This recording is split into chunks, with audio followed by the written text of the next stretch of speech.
UFC 306 just ended, and this is going to be my reaction to the card. I'm going to be going through all the fights, starting with the early prelims and ending with the main event, and just kind of giving my breakdown of what I saw happen and where I went wrong. So, Raul Rosas Jr. versus Arichi Lang. Um, like I said, I thought Rosas took it. He won the fight.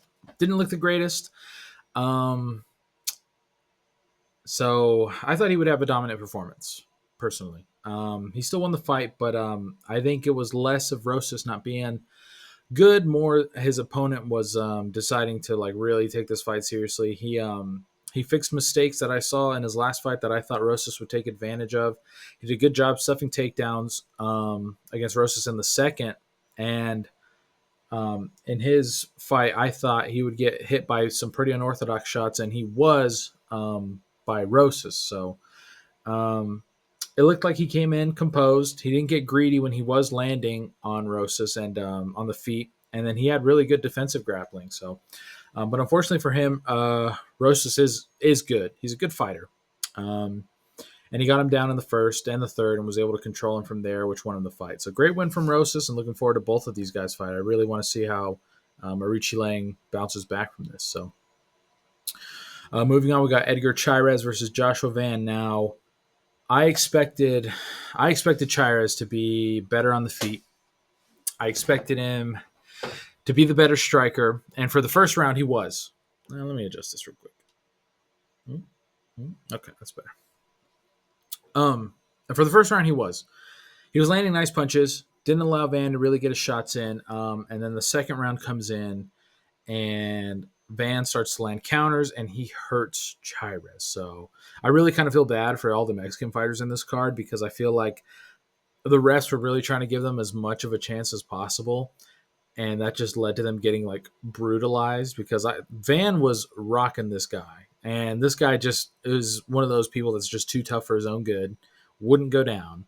So I think like during the spot when Van hurt him, Chairez probably was seeing 8 hands come at him because Van was just unloading at him with punches and punches. It was incredible to see. Like he was really going after that finish. So and then credit to Chairez, he was able to recover enough to like do a spinning back fist, which caught Van coming in and hurt him and allowed him to stop the onslaught, at least temporarily, because it hurt him bad enough to where Van shot a takedown and took it to the ground so that he could recover. So third round, they both come out, they're landing shots, and Van gets Chairez to the ground, and he's able to do a little bit of ground and pound, and giving him that round and giving him the fight. So overall, awesome fight, very fun fight to watch. Great performance from both guys. Looking forward to seeing both of them. Moving on, we've got Yaregui versus Ketlin Souza. Now, I picked Yaregui, and unfortunately, I was wrong. So it was a good fight while it lasted. Very exciting fight. They both came out swinging. They both wanted to land. They both wanted to hurt each other. And while they were going, Souza was able to land the left hand, puts Yaregui down, dives in, gets her in a rear naked choke, gets the hooks, and then Yaregui goes to sleep. So great fight, very fun fight, short, and great win for Ketlin Souza. Moving on, we got Manuel Torres versus Bahamondes. Now, I thought Bahamondes would stop Torres personally. And the first round, they come out swinging. Torres is able to get some work done. He's landing. He's pushing back Bahamondes, and then Bahamondes starts to land as well. He keeps his composure. He eventually cracks Torres with a left hand and puts him down. He survives. Torres does. He's able to get back up, and then he gets caught by the same left hand. And then Bahamondes just does some ground and pound on him, and the ref calls the fight. So great win for Bahamondes. That's how I thought it was going to go. His counter striking was what I thought he would use, and that's how the fight ended. So pretty happy with that call. Moving on, we got Irene Aldana versus Norma Dumont. Now, I thought Aldana was going to be the better striker on the feet. And unfortunately, this was all Dumont and her counter strikes. Like she was on point. I mean, Aldana tried to land and would have some slight success. But man, the majority of the fight was Aldana walking forward, Dumont backing up, and then landing counters on her. So And Aldana just couldn't do enough to start getting her groove on. Dumont stayed composed, landed her shots. Second round, she gets a cut on her forehead, and it is nasty. And it just grew worse as the fight went on. If you haven't seen it, I would suggest looking up at Twitter or looking up on whatever social media you might follow that follows UFC people, because she had stitches just going all the way down her face because she had multiple cuts, and so they had her stitched from her forehead down to her nose, and then I think right underneath her eye. So, like I said, I feel so bad for these Mexican fighters that the refs were just letting get beat to a pulp, because it was UFC Noche, the home the love letter to the Mexican fighters. Moving on, we got Rodriguez versus Osborne. Now, the fight did not start well for Rodriguez. I thought Rodriguez was going to get a submission, but he gets caught and knocked down in the first round, and then nearly gets triangled by Osborne. So Osborne, I guess, worked on his ground game because he's been submitted twice in a row before this fight with rear nakeds. So he gets him to the triangle, gets him in a guillotine, and then he's able to control. And then after Rodriguez escapes, he's able to control Osborne on the ground for the majority of the round. Third round, striking match seems pretty even, and the scorecards, it goes the distance, and the judges give it to Rodriguez. So, is what it is.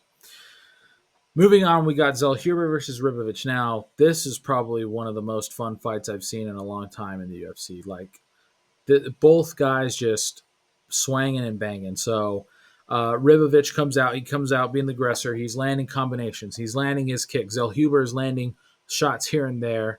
And Zellhuber, I don't want to knock him or anything, but he was doing this really annoying thing where he sticks out his hands with his fingers splayed out and touches Ribovic's forehead.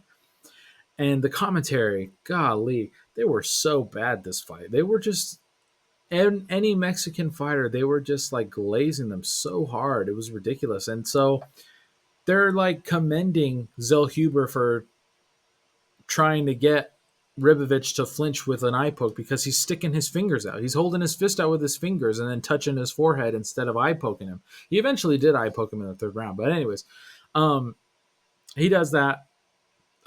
Second round, much of the same with being really close. They're both landing shots. I thought Ribovic was doing the better work because he was coming in and landing his counters really well.